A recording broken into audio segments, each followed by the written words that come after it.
নমস্কার, আমি beauties cooking চ্যানেলটিতে আপনাদের সবাইকে জানাই স্বাগত। আজ আমি করছি আলুর দমের রেসিপি।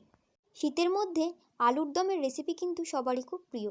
এই নতুন আলু দিয়ে একদম স্কিপ না করে সম্পূর্ণ ভিডিওটি দেখতে থাকুন। এখানে কিন্তু আমার পরিমাণ অনুযায়ী ছোট ছোট কয়েকটা আলু নিয়ে নিচ্ছি। আলুগুলোর খোসা ছাড়িয়ে ভালো করে ধুয়ে নিতে হবে। এই নতুন আলুতে কিন্তু প্রচুর পরিমাণে বালি থাকে। এবার আলুগুলো সেদ্ধ করে নেওয়ার জন্য এখানে কড়াইতে কিছুটা পরিমাণে জল আমি নিয়ে নিয়েছি। এবার দিয়ে দিয়েছি পরিমাণ অনুযায়ী একটু লবণ। এবার চা চামচের হাফ চামচ হলুদ ব্যবহার করছি। এবার আলুগুলো সেদ্ধ হওয়ার জন্য আলুগুলো কিন্তু আমি দিয়ে দিচ্ছি কড়াইয়ের মধ্যে। আলুগুলো দিয়ে এবার কিছুক্ষণের জন্য আমি ঢাকা দিয়ে রেখে দিচ্ছি, যতক্ষণ না আলুগুলো সেদ্ধ হচ্ছে। এবার আমি এদিকে নিয়ে নিয়েছি দুটো মিডিয়াম সাইজের পেঁয়াজ। পেঁয়াজগুলোকে আমি একটা ছুরির সাহায্যে ভালো করে কুচিয়ে নিচ্ছি।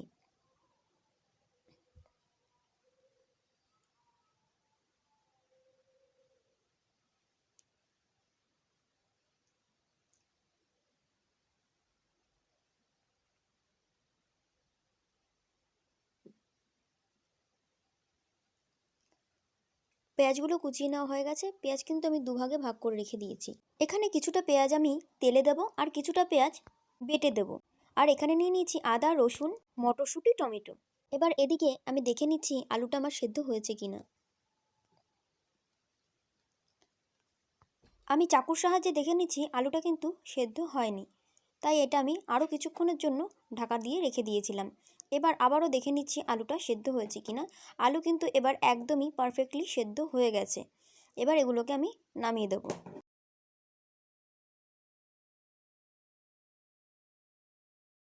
এবার একটা ছাঁকনির সাহায্যে আলুগুলো তুলে নিচ্ছি।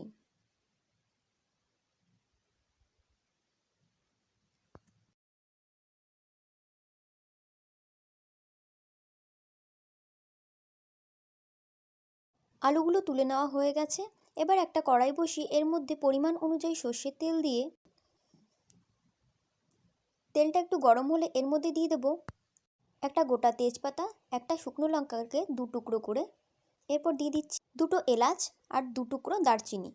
ফোড়নটা থেকে সুন্দর একটা গন্ধ বেরোলে এর মধ্যে দিয়ে দেবো চা চামচের হাফ চামচ গোটা জিরে। এরপর এর মধ্যে দিয়ে দেবো কেটে রাখা পেঁয়াজ। পেঁয়াজটাকে দিয়ে ভালো করে এভাবে কিছুক্ষণ নেড়ে নিতে হবে।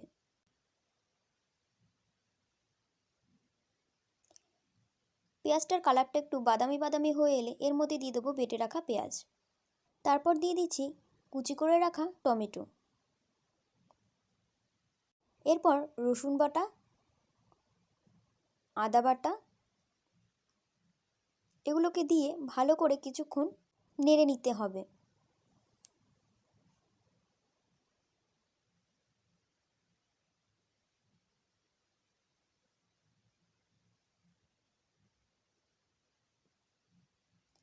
এরপর এর মধ্যে দিয়ে দেবো আগে থেকে চিড়ে রাখা কাঁচা লঙ্কাগুলো। কাঁচা লঙ্কাগুলো দিয়েও কিছুক্ষণ এভাবে নেড়ে নিতে হবে।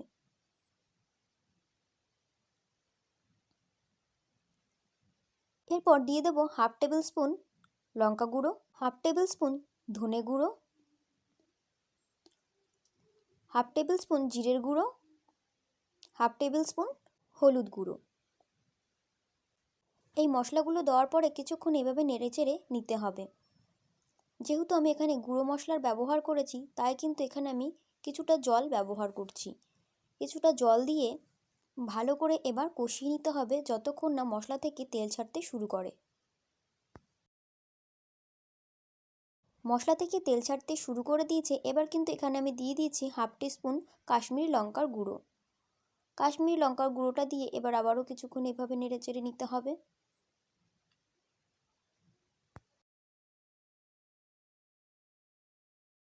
এবার এই কষিয়ে নেওয়া মশলার মধ্যেই আমি দিয়ে দিচ্ছি আগে থেকে ছাড়িয়ে রাখা মটরশুঁটিগুলো।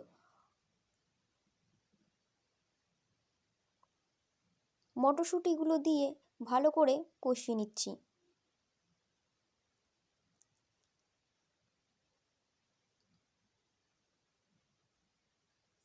এবার এখানে দিয়ে দিচ্ছি পরিমাণ অনুযায়ী লবণ। লবণের সঙ্গে মশলাটা ভালো করে এভাবে কষিয়ে নিচ্ছি কিছুক্ষণের জন্য। তারপর দিয়ে দিচ্ছি সেদ্ধ করে রাখা আলুগুলো। সেদ্ধ করে রাখা আলুগুলো দিয়ে এবার ভালো করে মশলার সঙ্গে আলুগুলোকে কষিয়ে নিতে হবে।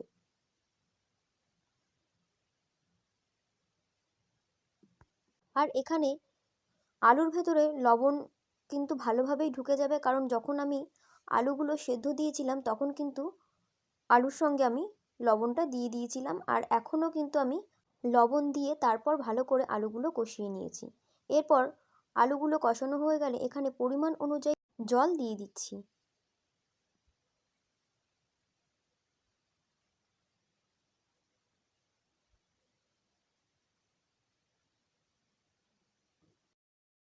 এবার কিছুক্ষণের জন্য ঢাকা দিয়ে দিচ্ছি। কিছুক্ষণ পর ঢাকা খুলে দেখে নিচ্ছি।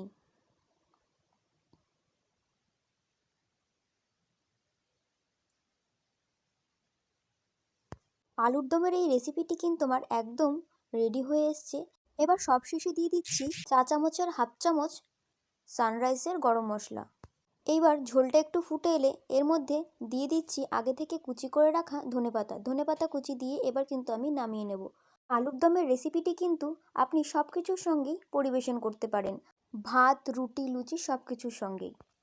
আমার এই সম্পূর্ণ ভিডিওটি দেখার জন্য অনেক অনেক ধন্যবাদ জানাই আমার সকল বন্ধুদের।